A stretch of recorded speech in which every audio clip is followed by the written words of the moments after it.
હાલો તો એક ઘણો બટાટા બફાઈ ગયા છે, પણ એટલા કઈ થાય એમ નથી. આપણું મરચા, લસણ, આદુનું કટિંગ થઈ ગયું છે ચટણી બનાવવા માટે. અને અહીંયા બટાટા બાફવાની પ્રોસેસ યથાવત છે, જોઈ શકો છો.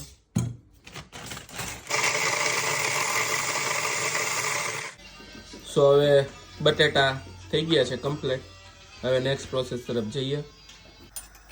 તો હાલો હવે વડાના વઘાર માટેની બધી તૈયારી થઈ ગઈ છે. યજ્ઞેશભાઈ કરવાના છે વઘાર. ચાલો ચાલુ કરીએ.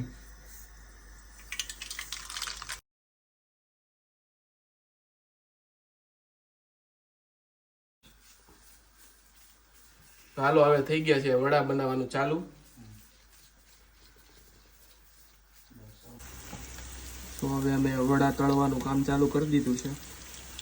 તો ઘણા બધા તળાઈ ગયા છે.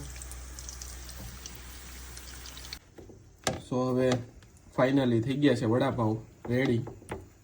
ના હોય થઈ ગયા. હવે હું તું જ બનાવે જો કેવો મસ્ત. કલ્પેશભાઈ બનાવે છે. જો મહેમાન આવી ગયા છે.